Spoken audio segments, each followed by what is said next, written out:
show you how to keep the bricks flipping, keep the dough lifting, keep the text pitching. I can show you how to lock down buildings, snowplow wrists, chrome out sixes. I can show you how to break down bricks and extend clips and keep stacks twisting. I can show you how to keep snow drizzling, keep blocks sizzling, stack them Benjamins. I can show you how to block yield, get chills from every G stack, rubber band G. Gabriel Montoya, Leader in the Ring. We're welcoming Larry Merchant to our radio show. And I'm here also with my co-host, Dave Duenas.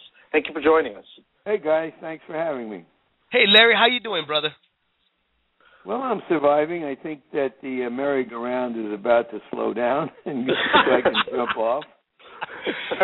Hey, let's talk a little bit about that merry-go-round. And you're sitting up there in the post interview in the ring, and you were about to compliment him, Floyd Mayweather, that is, the winner of the fight between himself and Victor Ortiz. And all of a sudden, he decided to shoot bullets at you. What do you think that really stemmed from? Because to me, it seemed like there was just some prior, aggression or maybe dislike of past comments that you might have said about him.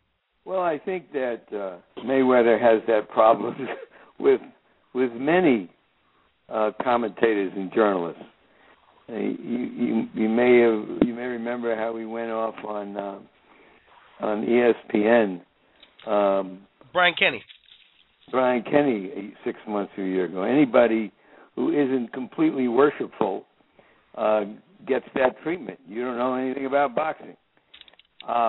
But I think at that moment, there was a volatile, explosive reaction in the arena. People may not have known the fine print on the rules, but they know what they saw, which is that one guy hit the other guy when he wasn't looking.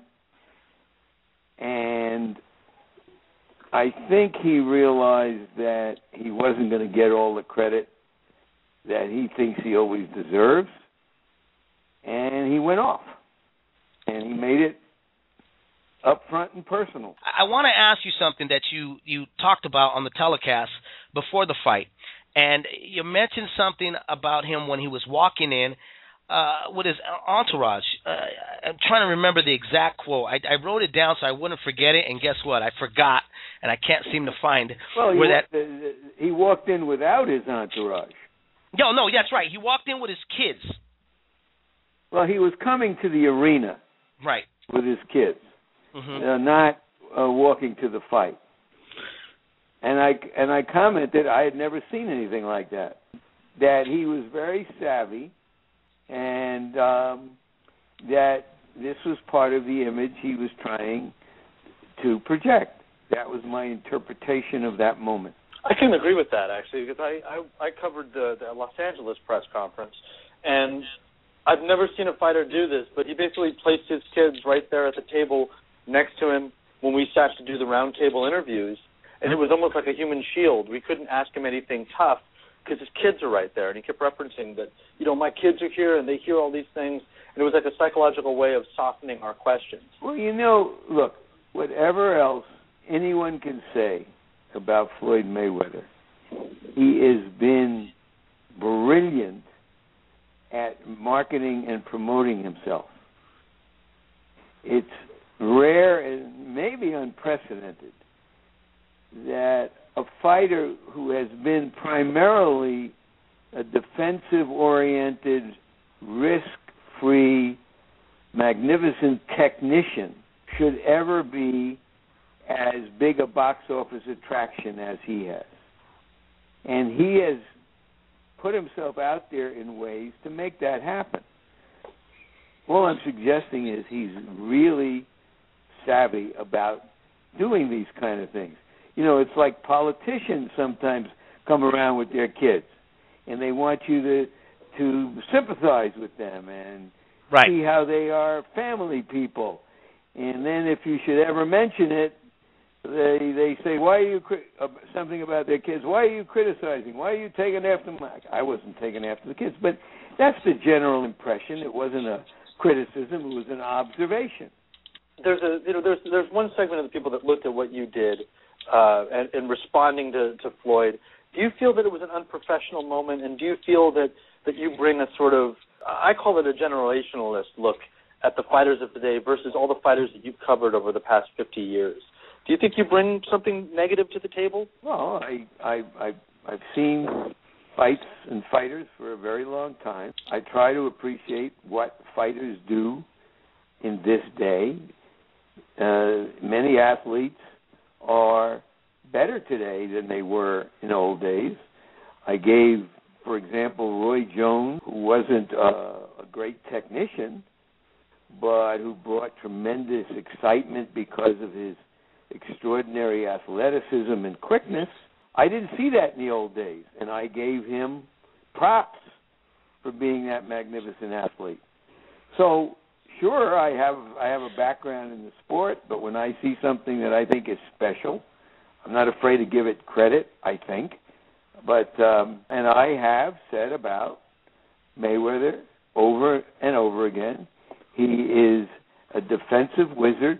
He is one of the best fighters of his time. But, you know, I like movies, but that doesn't mean I like every type of movie. Right. I like food, but I don't like every type of food. I like fighters. I don't like every type of fighter. I'm not crazy about primarily defensive, low-risk fighters. And that's my stated position, not just about Floyd Mayweather, but in the manner in which I have praised many other fighters. I've made it known the type of fighters I like. Yep, I love you, Derek Jefferson. You know, that's a perfect example. I like Tavoris Cloud. I've given him the highest props recently because I love the way he comes forward and tries to do it in a smart, tough way and dominates his opponents. So Shane Mosley was one of my favorites, and I can name many others. But at the same time, I have to acknowledge that just because I don't particularly like a particular style, if a guy is really good at it, if he's a dedicated athlete, which I've also given Mayweather credit for, that he trains and comes prepared, then I got to give him props for what he does so well. You're able to retort back to Floyd after he tells you that you don't know nothing about boxing by telling him if you were 50 years younger, you would kick his ass. Was that a true feeling, or was that just for fun to kind of show him that you're still quick-witted and any return that this kid's going to throw at you? It was spontaneous combustion. If I was good enough to think about those kind of lines, I'd be writing screenplays and novels. Look, he sucker punched me legally, just the way he did Ortiz, and I counterpunched him. I wish I could tell you I was smart enough to plan it, but I was as amazed by what came out of my mouth as anybody else. Let's talk about that sucker punch, because a lot of folks, it was a legal punch, not really a sucker punch, but what was your whole take about that whole scenario? Like I said, I think it's a legal sucker punch. That doesn't mean that Ortiz doesn't get blamed for not defending himself at all times. It doesn't mean that his headbutt, which he was properly penalized for, didn't trigger that whole sequence. But there are two questions here. One is people, fans at the arena, people watching on television, at that moment, they saw what they saw. They weren't reading the fine print on the rules. They may not know it, but they saw one guy hitting another guy who was looking away and not defending himself. And they went ballistic. Yeah. And it's understandable. The second issue is this. Nobody questions that Floyd Mayweather, under the rules, had a right to do that, assuming that the referee fairly told the fighters, let's go, box, whatever his words were. Here's the question. Because you have a right to do it, does it make it right to do it? Right. Is that what a great fighter does? You're right in that. I was there at the fight, and people did see what they saw, and it was, granted, I think there was a lot of Morales fans, a lot of Mexican fans in there that kind of adopted Ortiz for this one. They're not necessarily his fans, but, you know, he's the Mexican guy going against the black guy. We're going to roll with him. But it was an overall boo. I mean, it was loud. It was so loud I couldn't hear your post-fight interview. I started heading to the media room. Well, it was not just loud, but people were really furious. Angry. Yeah, there was an angry, violent vibe to the whole I mean, proceeding. it was you know, almost if you lit a match, the place would have blown up in Las Vegas. So, you know, that was the way it was, and nobody challenged that one guy did the wrong thing within the rules, the other guy did the right thing. It was a question of, you know, sometimes there are gradations of what you do and how you do it, and so I think that was a legitimate issue, and this is understandable. A fighter comes out of a fight, he's happy with his performance, he won the fight, and the response is not what he wanted. I don't know if you remember when he fought Baldomir, and technically was just too quick, too good for Baldomir, right, and he was just going to roll to a dominant, one-sided victory. End of the 10th round, Tiger Woods gets up and walks out.